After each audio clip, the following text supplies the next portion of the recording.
Salam. Bildiğiniz kimi bir neçə gündür inşallah ki şəhadət məsələsinin üzərində Quranda şəhadət nədir mövzusunu ələ alırıq. Şahid kimdir? Şəhid nədir? Və şəhadət nə deməkdir? Bunları danışırıq. Və mövzumuza devam edirik. Bugün 4-cü videomuz hazırlanır. 4-cü səs yazımızı bu mövzu əsasında danışırıq. Dedik ki, qısa bir özət keçək ki, qeyd elədik ki, 1-ci Ənam surəsi 19-cu ayə şəhadət mövzusunun tacıdır dedik, mərkəz ayəsi olaraq qoyduq ortalığa və Allahın şahidliyini 2-ci hissədə ələ aldıq. 3-cü hissədə Qur'anın şəhid olduğunu danışdıq, ələ aldıq və dedik ki, inşallah bugünkü səs yazımızda, yəni 4-cü hissədə 3-cü kateqoriyanı açıqlayacağıq. Dedik ki, 6 hissə olacaqdır bu şəhidlik məsələsi. Bu 6 hissənin 4-cüsüdür ki, bu günləri peyğəmbərlərin Qur'anda şahidliyindən danışıbdır. Bu nə anlama gəlir? Qur'an boyunca heç bir şəxsi fikri və yaxud da doğru bildiyimiz sözü, ayələri əyib bükərək göstərməyə çalışmadan, bu metoda riayət edərək bu məsələni inşallah sizə çat diqqətinizə ərz edək. Dediyimiz kimi, bu mərhələdə burada çoxunun, belə deyək də, ayağı sürüşübdür. Peyğəmbərlərin şahidliyi məsələsi mövzusunda çoxların, belə deyək də, həqiqətən də qatıblar aləmi bir-birinə. Nəbi şahiddirmi sualı var, yoxsa sadəcə daşıyıcı və icraçıdırmı? Bu baxımındanmı şahid məsələsi işlənibdir? Bu sualları inşallah cavablandıracağıq. Qur'an özü cavab verir, çox sərt cavab verir özdə. İnşallah ki, bu məsələni ələ alaq. Qur'anda şahidlik anlayışı. 4-cü hissə səs yazmamızda, 3-cü üzr istəyirəm, 3 kateqoriyanı danışmışıq. 4-cü kateqoriyanı deməli, 1-ci Allahın şahidliyi, 2-ci, yox, əstəğfurullah, 3-cü kateqoriyada, 3-cü hissədəyik, peyğəmbərlərin şahidliyini ələ alacağıq. 1-ci müqəddimə idi, 2-ci Allahın şahidliyi oldu, o 1-ci kateqoriyaydı. 2-ci kateqoriyada dedik ki, Qur'anın şəhidliyini danışdıq. Burada isə peyğəmbərlərin şahidlik məsələsini göstərməyə çalışacağıq. 3-cü kateqoriyamız budur. Əsas sual nədir? Sualı biraz sərt şəkildə ortaya qoyaq. Peyğəmbərlər, yəni ümumi ənənəvi dində peyğəmbər deyirlər, Qur'an amma nəbilər olaraq göstərir. Yəni nəbilərin şahiddirlərmi? Yoxsa şəhid daşıyıcılarıdırmı deyə bir sual qoyaq. Baxın, bir də təkrar edirəm, sualımız budur. Nəbilər, nəbi rəsullar şahiddirlərmi? Yoxsa şahid dedik Allahdır. Əgər Allah şahidsə də paralel şahidlər olmaz ki.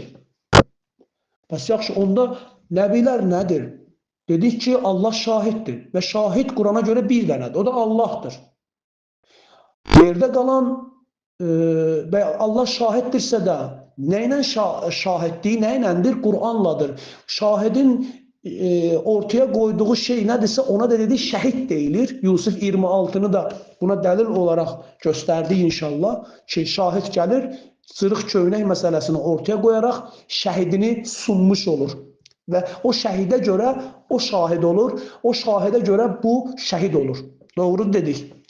Və dedik ki, şahid təkcə Allahdır. İndi isə onda peyğəmbərlər nədir? Nəbilərin vəzifəsi nədir? Şəhidlərin daşıyıcısıdırmı, yoxsa şahidlərdirmi? Ənənədə, yəni ənənəvi din adamlarında nəbi hər şeyə şahiddir. Çox yanlışdır bu ifadə və həqiqətən də Quran bunu alt-üst eləyir. Onlar görsələr də, görməsələr də öz işləridir. Ehtiyatlı olun bu mövzuda.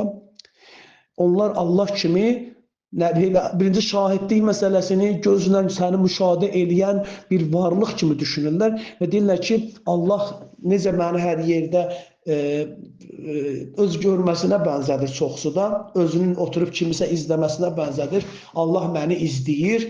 Əstəğfurullah. Halbuki Allahın izləməsi bizim izləməyimiz kimi deyil. Nəysə, Nəbini də Allahın böyrünə otuzdururlar ki, hədisləri də var ki, Allahın sağında oturubdur deyə bir hədisləri də var. Nəysə, Allah da eyni İsa'nın haqqında deyilən sözü Muhammed Nəbinin haqqında da işlətdilər. Biz bu sualı ələ alsaq, deməli, ənənə deyir ki, Nəbi hər şeyə şahiddir. Quran deyir, xeyr, yanlış eləyirsiniz, səhv eləyirsiniz. Bəqərə 143-cü ayə klassik yanlış oxunuşa görə لِتَكُونُ شُهَدَاءَ عَلَى النَّاسِ وَيَكُونَ الرَّسُولُ عَلَيْكُمْ شَهِيدًا. Baxın, xahiş edirəm.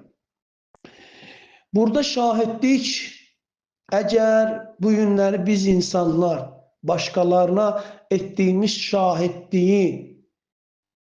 şahidlik kimi Nəbi də şahidlik ifadəsini tutuşturalım. لِتَكُونَ شُهَدَاءَ عَلَى النَّاسِ. Siz nas üzərində şahid olmağınız üçün və يَكُونَ الرَّسُولُ عَلَيْكُمْ شَهِيدًا və Rəsulun da sizin üzərinizdə şahid olması. Bu ayətin nazil edildiyi zaman anlaşılması ilə bugünkü anlaşması eyni deyildir. Çünki Rəsul onların içində olduğu zamanki anlaşmasının bugünkü anlayışı ilə eyni olmamasının dəlili İsa üzərindən göstərilir. İsa o nə qədər ki onların içindəydim, şahid idim deməklə başa salır ki, Muhammed də eynən nə zaman ki onların içindəydim, şahid idim anlamı ilə bu ayəyə baxsaq, bu ayədən başa düşürük ki, yəni Məhəmməd Peyğəmbər həyatda olduğu zaman, sağ ikən, onların içində olduğu zaman ayə o topluma xitab edir. Deyir ki, siz insanlar üzərində şahid olmağınız üçün və Rəsul da sizə şahid olması üçün. Tamam. Yaxşı, Məhəmməd Peyğəmbər vəfat etdi. Yenə şahiddirmi? Xeyr. Ayə deyir ki, İsa üzərindən şahidliyi bitir. Hər nəbinin şahidliyi onların içində vəfat edənə qədərdir. Vəfat etdikdə şahidliyi bitir. Anlaşıldı nə demək istədiyim? Bu ayə, bunları başa düşdüksə, indi qaydaq mövzuya. Ənənəvi iddia budur ki, Rəsul hər şeyi görən şahiddir. Amma ayə bunu demir. Struktur, ümmət insanlara qarşı şühəda. Rəsul ümmət üzərində şəhid. Sual, Rəsul nəyin şahididir? Cavab, ayənin özündə gizlidir bu ifadə. Rəsul Qur'anı gətirib, ümmət ona əsasən şahidlik edir. Deməli, Rəsul mənbə deyil, ölçüdür. Yəni sizə çatdırıldı. Bəs siz nə etdiniz? Sualını ortalığa qoyur. Anlaşıldı nə demək istəyirəm? Yəni, ifadə nəhddir. Ayət bizə demək istəyir ki, Bəqərə surəsində keçən 143-cü ayət bizə demək istəyir ki, Rəsul göndərilən mənasını verir. Göndərilən şahidin şəhidini gətirdiyinə görə, bizə çatdırdığına görə şahid olur. Bizim üzərimizdə şahid. Biz də onun gətirdiyi ilə insanlar üzərində şahidlik edəcəyik. Yəni, Rəsulun daşıdığını biz özümüzdən sonrakılarına daşıyaraq bu şahidliyi gerçəkləşdirmiş olacağıq. Sizcə belə deyilmi? Bir də düşünməyinizi istəyirəm. Davam edək. Nisa surəsi 41-ci ayət var Qur'an-ı Kərimdə. Bir qiyamət səhnəsini ortaya qoyur ayə. فَكَيْفَ إِذَا جِئْنَا مِنْ كُلِّ أُمَّةٍ بِشَهِيدٍ فَجِئْنَا بِكَ عَلَى هَؤُلَاءِ شَهِيدًا.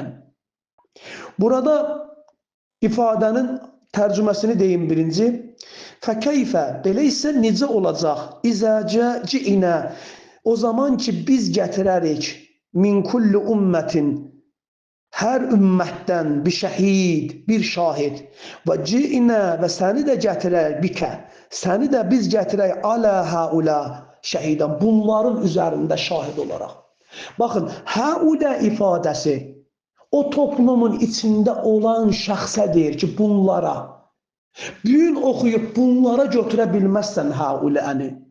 O toplumun ayə nəbi oradadır, ayət gəlir və topluma deyir ki, o gün biz hər bir ümmətdən bir şahid gətirdiyimiz zaman səni də bax bunlara, yəni ey nəbi rəsul, indi bu dəqiqə ayələri təbliğ etdiyim bax bunlar üzərində şahid gətirdiyimiz zaman necə olacaqdır? Anlaşılır nə demək istədiyimdə yəqin ki.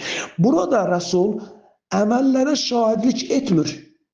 Məsələn, orada Nəbi onunla çıxır gedir. Nə etdiyini görmür. Məhəmməd Peyğəmbərin sağlığında, Məhəmməd Peyğəmbər şahid idi. O şahid dediyimiz adam gözlə görmə baxımından düşünülsə, onların gizlində etdiyi əməlləri gözü ilə görürdü.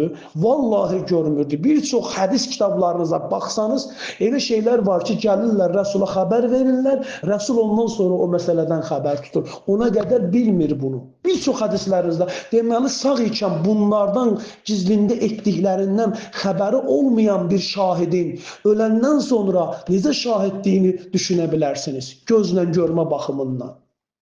Məntiqdir sizcə bu? Xeyr, bu doğru bir düşüncə deyil. Təəssüb etməyən insanlar mənim nə dediyimi istədiyimi yəqin ki, başa düşürlər. Hətta Quranda Nəbinin öz zövcələrindən birinə bir sir açdığını, o gedib başqasına danışdığını Nəbi Allahın zahirə çıxartması ilə bilir, xəbər tutur. Amma şahid deyil, gözü ilə görməmişdi. Gözü ilə görürdüsə də hər gizlin olanı nəyə görə sual verirdilər ki, bunu sənə kim xəbər verdi? Sadəcə Təhrim surəsinin 1-ci ayəsindən, gəl Allah, heç Qurandan hədislərinizə getmirəm. Sadəcə buna baxın. Necə baş verir bu şahidlik? Sağdır hələ bir insan. Amma Allah zahirə çıxartmağı ilə aşkar etməyənə qədər o onu bilmədi. Deməli, bu fiziki görmək məsələsi deyildi. Və biz də Quran dedik ki, nə qədər ki, içində idim, mən şahid idim. İfadədən anladığımız budur ki, burada əməllərə şahidlik etmir, çatdırma misyasına şahidlik edir. Yəni, mən ayətləri sizə dedim, siz sabah bəhanə gətirə bilməzsiniz qiyamət günü Allaha ki, Allah bizə heç kim bunu xəbər verməyibdir. Şahidlik prosesi də nə olduğunu burada anlamış oluruq ayədə. Yəni, mən çatdırdım, onlar da eşitdi. Nəbi bunu şahidliyini edəcək qiyamət günü. Bu gözlə görmə deyil, bu risalətin yerinə yetirilməsidir əslində. Nəbi risalətin daşıyıcısıdır. Şəhidlərin, dəlillərin, höccətlərin çatdırılmasıdır. Şahidliyi də bu olacaq ki, Allah deyəndə ki, ey Nəbi, sənə vəhy etdiklərimi bunlara oxudun, tilavət etdinmi? Bəli, etdim. Deyə bilməzlər ki, etmədim. Biz də şahid gələcəyik. Kimlərə ayə oxumuşuqsa da, kimlərə çatıbsa, bax, bu dəqiqə mənim bu mövzuda danışdığım səs kimə çatıbsa da, kim dinləyibsə, onlar üzərində şahid də olacaq. Ki, mən dedim Allah ona. Mən ona oxudum, o da dinlədi, eşitdi, hətta girdi altında mənə yorum da yazdı, səsimi dinləyib mənə etiraz da elədi. Və mən demişdim, ha, anlaşıldı nə demək istədiyim. Maidə surəsi 117-ci ayəni ələ alağın. İsa Peyğəmbərin etirafını. Bu ayə bütün mövzunu bağlayır. Nəbilik mövzusunda, nəbilərin mövzusunda ayə bağlayır. Mə qultu ləhum illə mə əmərtəni bihi. Mən onlara yalnız sənin mənə əmr etdiyini demişəm. O şeyi ki, mənə əmr eləmisən, əmərtəni, sən mənə əmr etmisən, onu demişəm. Və kuntu aleyhim şəhidən. Mən şahid idim onlar üzərində. Mədumtu fihim, nə qədər ki, onların içindəydim. Fələmmə təvaffaytəni, elə ki, sən məni vəfat etdirdin, kuntu əntər rəqibu aleyhim, sən onların üzərində təqibçisən, oldun, təqib edən oldun və hər şeyə şahid oldun deyə ifadəsi ilə ayənin davamı bitir. İsa açıq deyir, mən yalnız əmr ediləni dedim. Bir, ikinci nədir? Aralarında olduğum müddətcə şahid idim. Məndən sonra mən deyiləm. Bu nə deməkdir? Bir dənə düşünün. Peyğəmbər, Nəbi qeybi bilmir. Nəbi sonrasına şahid deyil. Nəbi mütləq nəzarətçi deyil. Fikrini bu ayət tam ortaya qoyur. Allah bunu boşu-boşuna nağıl olsun deyə, kimsə kiməsə bunu oxusun deyə gətirməyib. Sən burada şahidliyi anlamalısan artıq. Bu ayə Peyğəmbər hər şeyi bilir iddiasını tam alt üst edir, söküb darmadağın edir burada. Tövbə 105-i dəlil olaraq gətirənlər bu ayəti qoysunlar qabağına. Aya İsa rəsuldur, rəsuldur. Nəbidir, nəbidir. Mömindir, mömindir.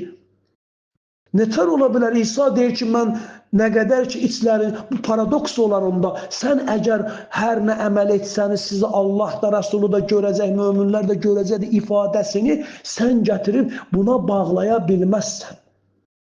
Nəyi görəcəkdir ifadəsini necə anlaşılır? O tamam fərqlidir. Tövbə 94-də baxacaqsan, necə gördülər? Öncədə necə gördülər? Ayə gəlir ki, siz geri qayıtdığınızda sizə mazərət gətirərlər, üzrxahlıq, bəhanə gətirərlər. Deyilən ki, əsla sizə iman etməyəcək, Allah sizin xəbərlərinizi bizə verdi və ayətin davamı eyni Tövbə 105-dəki kimi keçir. Hər nə əməl etsəniz edin, sizə Allah da, Rasulu da görəcəkdir. Sonra qeybi və aşkarı bilənin, şəhadəti bilənin huzuruna qaytarılacaqsınız. O da sizə nə etdiklərinizi bir xəbər verəcəkdir. Ayət muhteşemdir. Zaten vəhiy ilə bilirdilər. Necə ki, Təhrimdə vəhiy ilə bildi. Başqa ayətlərdə də onu kimi münafiqin münafiqliklərini ayətlə bildi. Bir çox şeylər açıqlanır, hamısı ayə ilə bilinirdi. Yoxsa görmək prosesi gözünə mi gerçəkləşmirdi? Belə deyildi yəni, bilgiyə dayalıydı, vəhyə dayalıydı. Ənam surəsinin, belə Ənam deyirəm, Əhqaf surəsinin 9-cu ayəsində baxın, Nəbi nə deyir? Muhammed Nəbinin Allah deyir, sən denən qul, mə kuntu bid'ən minər rusul və mə ədri mə yuf'alu bi və la bikum. Deyir səndə ki, mən rəsulların ibtidası ilki deyiləm, ilki olmamışam. Mən bilmirəm mənə nə ediləcəyini, mənimlə nə ediləcəyini də bilmirəm. Və sizinlə nə ediləcəyini də dəqiqliyi ilə dərk eləmirəm. Və mə ədri, mən idrak edə bilmirəm, mən dərk eləyə bilmirəm ki, mənimlə nə ediləcək, sizinlə nə ediləcəkdir. Açıqdır ayət. Nəbi deyir, mənə nə ediləcəyini bilmirəm, sizə nə ediləcəyini bilmirəm. Bu halda hər şeyə şahid ola bilməz. Ümmətin gələcəyini bilən ola bilməz bu adam. Mümkün deyil. Davam edirik. Sağ vaxtı bilmədi, öləndən sonra bildi. Mən bilmirəm, özümə nə ediləcəyini bilmirəm. Amma öləndən sonra bildi nə ediləcəyini, eləmi? Bizə də nə ediləcəyini bildi. Cənnətlə müjdələdi deyir. Deyir, bilmirəm, heç özümü bilmirəm, siz uzaq qalasınız. Sən deyirsən ki, 10 nəfər cənnətlə müjdələndi. Nəysə, Əhzab surəsinin 45 və 46-cı ayətləri. Ya əyyuhən nəbi, innə ərsəlnəkə şahidən və mübəşşirən və nəzira. Bilsiz bu nə deməkdir? Bayaqdan dediyim iddianın isbatı bu ayədir. Ey nəbi, biz səni göndərdik, ərsəlnəkə, şahidən, şahid olaraq və vavu təbiyindir, açıqlayır, mübəşşirən, müjdə verən, və nəzirən və nəzir olaraq, xəbərdar edən olaraq. Yəni, iki dənə şey, şahidlik iki şeyin üzərində quruldu. Mübəşşirliyin və nəzirliyin. Müjdə verir, sevindirici xəbər verir, yəni Allahın dediklərinə riayət edənlərə cənnətin müjdəsini verir, Allahın dediklərinə riayət etməyənlərə isə cəhənnəmlə təhdid etməni ortaya qoyur. Bax, bundan ötürü göndərdik və burada şahidlik edir. Yəni, Nəbi qiyamət günü şahid olaraq öz devrində təbliğ etdiyi kimsələrə gətiriləcək ki, bu sizi təhdid elədimi mənim bu ayətlərimlə, bu sizə müjdə verdimi, mənim müjdəmi çatdırdımı bu ayətlərlə? Onlar bu şahidliyini ortaya qoyur ki, yəni ayətlərin daşıyıcısı olaraq şahidliyi ortaya qoyur. Bəli, şahid deyilir, amma ardınca mübəşşir və nəzir kəlməsi gəlir. Bu şahid, müşahidəçi deyil, risalət funksiyasıdır. Bunu qoyur ortalığa ayə. Yəni bu xəbər sizə çatdırıldı artıq. Siz deyə bilməzsiniz ki, gəlmədi mənə, bu dəlillər mənə çatmadı. Bu üçüncü hissədə, üçüncü kateqoriyanın qəti nəticəsini sizə açıqlayaq. Qur'ana görə Peyğəmbər, Nəbi olan Rəsul qanun qoyan deyil, yəni şari, şəriət qoyucu deyil, dini dəlil yaradan deyil, dini dəlili özündən icad eləmir bu adam, qeybi bilən deyil. Bəs Nəbi olan Rəsul Qur'anın daşıyıcısıdır, çatdırmanın şahididir, mesajın canlı sübutudur yəni. Mesajın canlı sübutudur. Anlaşıldı nə demək istedim? Yəni nəbilər, yəni Peyğəmbər, Qur'andan ayıran hər anlayış şirk aparır. Yəni hər kim bir nəbini Qur'andan kənara aparsa, Qur'andan çıxartsa, müstəqil alternativ olaraq qoyursa da birbaşa bu şirkə girir düşər. Allah yanına ilah qoymaqdır yəni. Allah özünə, öz dinində ortaq götürmədi. Şirkət dini qurmayıb yəni. Növbəti mərhələmizdə inşallah ki, bundan sonra dördüncü hissədə yəni, belə beşinci hissədə dördüncü kateqoriyanı ələ alacağıq. Yəni beşinci videomuz, səs yazmamızda dördüncü mərhələni, dördüncü hissəni ələ alacağıq. Ümmətin şahidliyini ələ alacağıq orada. Ümmət necə şahid olur, hansı əsasla şahidlik edir, kimin adından şahidlik edir. İnşallah ki, o hissə praktiki nəticə çıxaracağıq orada. İnşallah bundan sonraki səs yazmamızı yenə izləyin və danışarıq. Salam olsun hidayətə tabi olanlara.